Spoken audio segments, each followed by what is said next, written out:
Assalamualaikum warahmatullahi wabarakatuh. Perkenalkan, nama saya Tiara Levita, NIM C1F025141, kelas R004, program studi Ekonomi Islam, dengan mata kuliah Pengantar Ekonomi Islam, dosen pengampu Ibu Dr. Luki Enggrani Fitri, SE MSI. Dalam video ini, saya akan menjawab dan menjelaskan soal UTS yang telah diberikan. Berikut jawaban yang dapat saya jelaskan. 1. Konsep world view atau pandangan hidup dalam ekonomi Islam. World view atau pandangan hidup dalam ekonomi Islam adalah sistem nilai dan cara pandang terhadap realitas ekonomi yang bersumber dari Al-Quran dan As-Sunnah. Pandangan ini tidak hanya menjelaskan bagaimana manusia berinteraksi dalam kegiatan ekonomi, tetapi juga menjawab mengapa dan untuk apa aktivitas ekonomi dilakukan. Pandangan hidup atau world view dalam ekonomi Islam merupakan suatu konsep yang mencakup prinsip-prinsip dan nilai-nilai Islam yang menjadi landasan dalam memahami dan mengamalkan ekonomi. Pandangan hidup ini berdasarkan pada ajaran Islam yang bersumber dari Al-Quran dan Hadis. Adapun aspek-aspek utama pandangan hidup ekonomi Islam yaitu 1. Tauhid, keesaan Allah. Semua sumber daya di bumi adalah milik Allah, sedangkan manusia hanyalah pengelola atau amanah. Yang kedua, khilafah atau tanggung jawab manusia. Manusia bertindak sebagai khalifah yang diberi tanggung jawab mengelola sumber daya dengan adil, efisien, dan berkelanjutan. Yang ketiga, adil atau keadilan. Keadilan menurut distribusi kekayaan yang seimbang serta pelanggaran praktik riba, gharar atau ketidakjelasan, dan maisir atau spekulasi. Berikut ciri utama pandangan hidup ekonomi Islam. 1. Berorientasi pada keseimbangan dunia dan akhirat. Tujuan ekonomi tidak hanya kesejahteraan duniawi, tetapi juga keberkahan dan kebahagiaan ukhrawi. 2. Etika dan moral sebagai dasar kegiatan ekonomi. Setiap transaksi harus sesuai dengan syariat, jujur, adil, tidak zalim, bebas dari riba, gharar atau ketidakjelasan, dan maisir spekulasi. 3. Kepemilikan bersifat amanah. Segala bentuk harta dan sumber daya hakikatnya milik Allah. Manusia hanya pengelola yang harus menggunakan sesuai aturannya. 4. Distribusi kekayaan yang adil. Islam mendorong zakat, infak, sedekah, dan larangan penimbunan harta agar kekayaan tidak hanya berputar di kalangan orang kaya. 5. Kesejahteraan sosial sebagai tujuan. Ekonomi Islam menekankan kemaslahatan bersama atau maslahah ammah, bukan keuntungan individu semata. Selanjutnya, perbedaan pandangan hidup ekonomi Islam dan ekonomi konvensional. Ekonomi Islam. Dalam ekonomi Islam, seluruh kegiatan ekonomi berdasarkan pada wahyu atau Al-Quran dan Sunnah dan diatur oleh nilai halal haram. Tujuannya bukan sekedar memperoleh laba, tetapi mencari keberkahan dan ridha Allah. Ekonomi Islam menekankan keadilan sosial, pemerataan, dan keseimbangan antara hak individu dan masyarakat. Sedangkan ekonomi konvensional mentitik beratkan pada mekanisme pasar dan kebebasan individu. Ekonomi konvensional. Ekonomi konvensional didasarkan pada rasionalitas manusia dan bersifat sekuler. Tujuan utamanya adalah memaksimalkan keuntungan dan efisiensi tanpa mempertimbangkan aspek moral atau spiritual. Ekonomi konvensional seringkali menciptakan kesenjangan dan ketidakadilan sosial. Sementara ekonomi Islam berupaya membangun kesejahteraan yang merata berdasarkan nilai moral dan tanggung jawab sosial. Soal yang kedua yaitu prinsip dasar ekonomi Islam dan perbedaannya dari sistem ekonomi kapitalis dan sosialis. 1. Prinsip tauhid atau keesaan Allah. Tauhid menegaskan bahwa seluruh kegiatan ekonomi harus berlandaskan pada hukum Allah Subhanahu wa taala. Contoh, larangan riba, penipuan, dan perjudian menunjukkan bahwa keuntungan tidak boleh diperoleh dengan cara yang merugikan orang lain. Perbedaan, dalam kapitalisme, manusia dianggap bebas menentukan kegiatan ekonomi tanpa batas moral agama. Dalam sosialisme, Aktivitas ekonomi diatur oleh negara tanpa landasan ketuhanan. Islam menyeimbangkan keduanya dengan menempatkan nilai ilahiyah sebagai pedoman utama. 2. Yaitu prinsip keadilan. Keadilan merupakan pilar utama dalam ekonomi Islam. Setiap individu memiliki hak yang sama untuk berusaha dan menikmati hasil kerja, namun tidak boleh menzalimi atau mengeksploitasi orang lain. Contoh, zakat dan sedekah menjadi mekanisme distribusi yang adil agar kekayaan tidak menumpuk pada segelintir orang. Perbedaannya yaitu pada ekonomi kapitalis membiarkan kesenjangan sebagai akibat alami dari kompetisi bebas. Ekonomi sosialis menindakkan perbedaan dengan penghapus kepemilikan pribadi, sedangkan ekonomi Islam menegakkan keadilan dan mengatur kepemilikan dan distribusi kekayaan agar tetap seimbang antara individu dan masyarakat. 3. Prinsip kepemilikan dengan tanggung jawab atau amanah. Islam mengakui kepemilikan pribadi, tetapi hak tersebut tidak bersifat mutlak. Harta yang dimiliki adalah amanah dari Allah yang harus digunakan secara benar dan bermanfaat bagi sesama. Contoh, pemilik tanah tidak boleh membiarkannya terbengkalai, karena dalam Islam harta yang tidak dimanfaatkan dapat diambil ahli untuk kemaslahatan umum.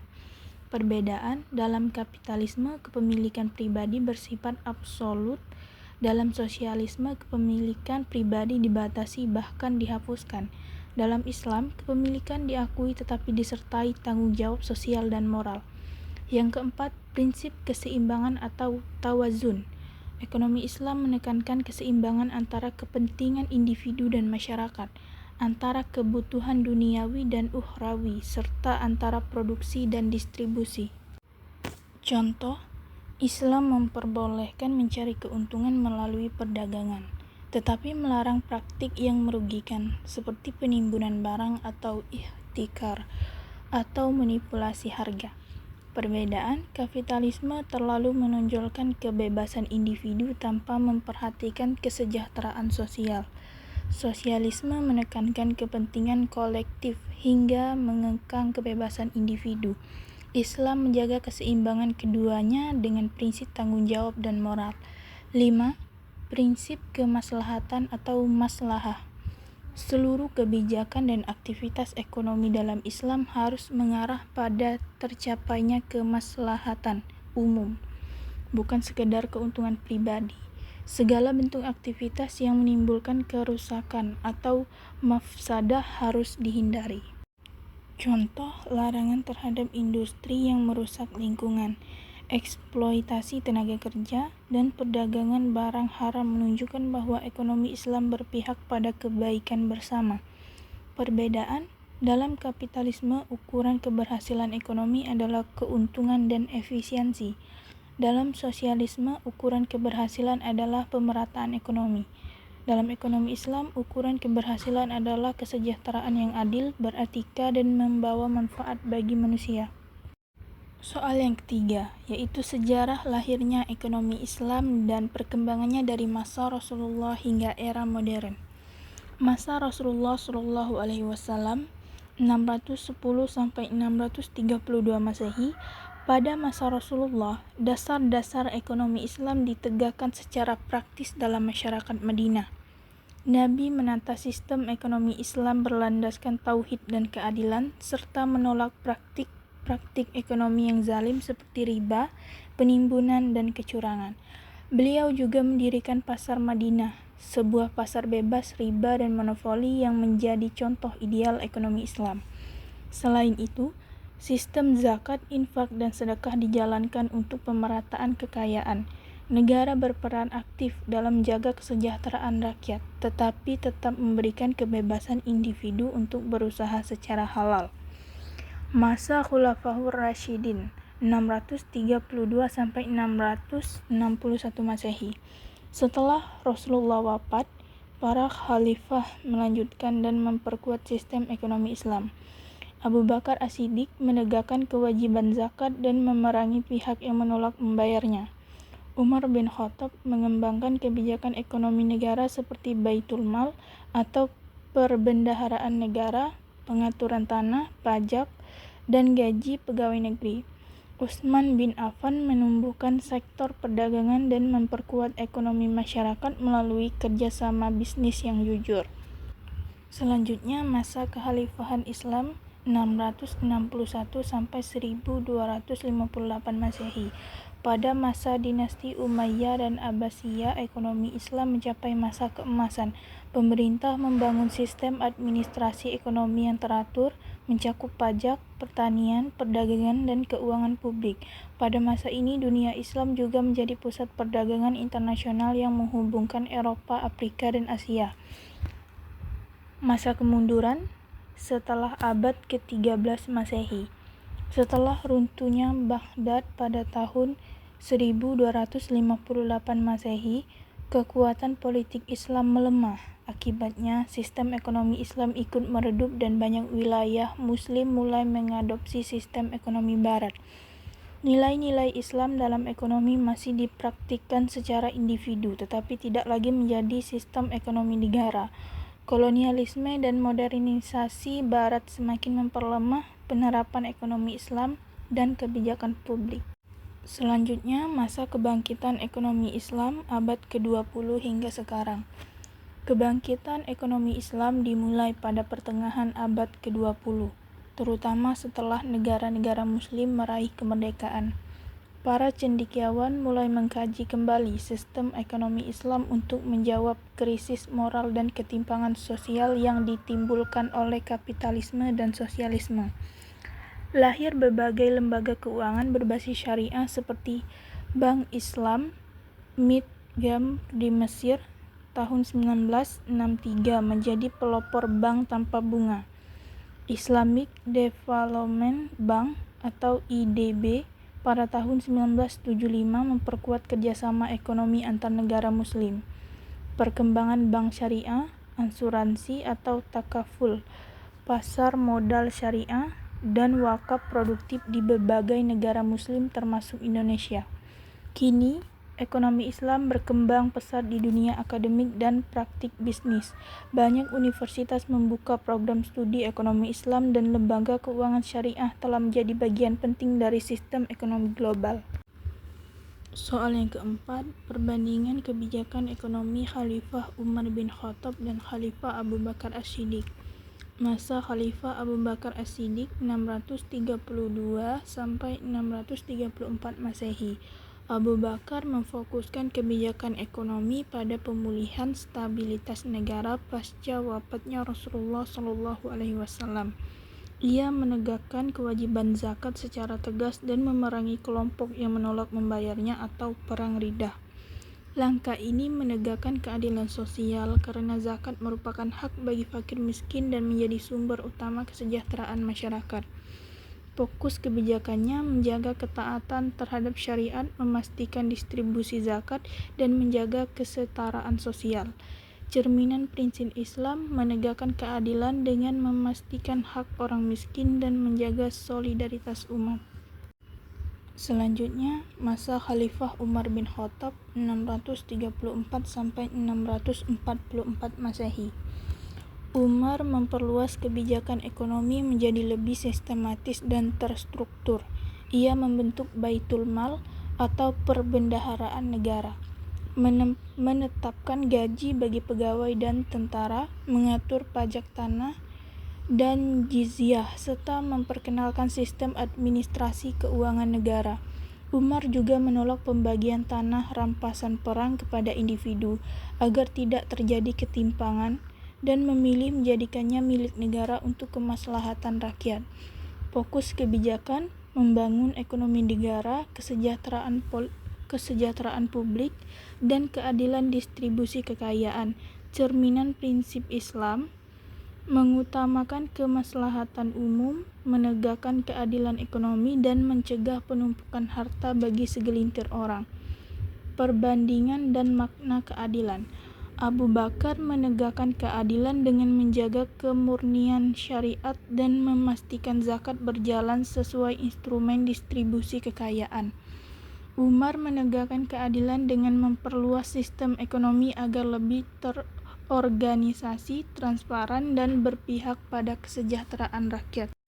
Selanjutnya, soal yang terakhir yaitu soal yang kelima, potensi dan tantangan ekonomi Islam di Indonesia sebagai alternatif sistem ekonomi modern. Potensi ekonomi Islam di Indonesia memiliki potensi besar untuk menjadi pusat ekonomi Islam dunia karena beberapa faktor utama, yaitu yang pertama, mayoritas penduduk Muslim lebih dari 85% penduduk Indonesia beragama Islam, menjadi pasar potensial bagi penduduk dan layanan berbasis syariah. Yang kedua, dukungan regulasi dan kelembagaan. Pemerintah telah membentuk lembaga seperti Komite Nasional Ekonomi dan Keuangan Syariah atau KNEKS untuk memperkuat ekosistem ekonomi Islam. Yang ketiga, sektor halal yang luas. Industri halal food, fashion muslim, pariwisata halal, dan wakaf produktif memiliki prospek besar untuk mendorong ekonomi nasional. Contoh nyata, Bank Syariah Indonesia atau BSI berhasil mencatatkan laba bersih triliunan rupiah dengan pertumbuhan aset yang terus meningkat. Yang kedua, pariwisata halal di Lombok dan Aceh menjadi model pengembangan ekonomi syariah di sektor non-keuangan. Yang ketiga yaitu industri halal, fashion, dan kosmetik lokal seperti Wardah mampu menembus pasar internasional. Adapun tantangan ekonomi Islam di Indonesia, meskipun potensinya besar, implementasi ekonomi Islam di Indonesia masih menghadapi berbagai tantangan antara lain 1. Kurangnya literasi ekonomi syariah. Yang kedua, kurangnya inovasi dan sumber daya manusia ahli syariah. Pengembangan produk dan layanan syariah masih terbatas karena minimnya tenaga profesional yang memahami ekonomi Islam secara mendalam. Demikianlah jawaban yang dapat saya sampaikan, lebih dan kurangnya mohon dimaafkan. Saya akhiri, wassalamualaikum warahmatullahi wabarakatuh.